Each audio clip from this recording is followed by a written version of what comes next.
लागे बाजे बोजू नाति चाहिँ अब दसैँको सफाइमा दसैँ आयो बाजे बोजू भाइको सफाइ स्टार्ट भयो।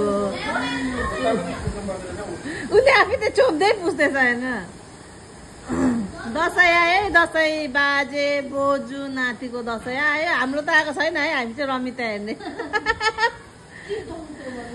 दसैँ आयो मासु भात खाउँ ल। हेर्नु न बोजू सफा गर्छु भनेको उसले पनि साँच्चै नै ठुलो भएर चाहिँ गर्ने हो कि होइन। अहिले त जे छुयो त्यही झाडु लगायो भने झाडु, कुच्चो छुयो भने कुच्चो, पोचा छुयो भने पोचा हो। हामी जान्दैनौँ न है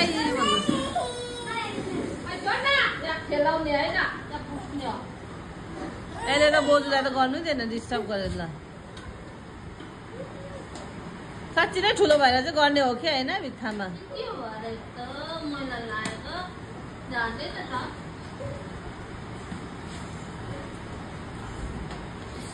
गुड हल्कैसँग पक्रिन्छ त डन्ठा पनि हामीलाई गरौँ हुन्छ उसलाई त हेर्नु यस्तो अब त्यो हेभी हुन्छ है।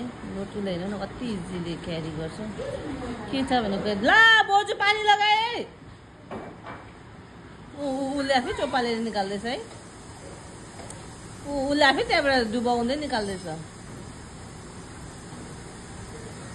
कान्छी दिदी हेल्प गर्नु हुँदैछ है कान्छी दिदीलाई यसले। लु लु लु लु लु ओ ओ उतापट्टि ड्राई गर्नेमा पनि हाल्दैछ।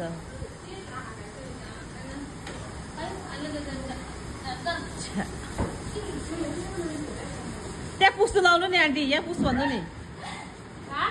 त्यहाँ तपाईँले घोटेकोमा पुस्नु लाउनु नि।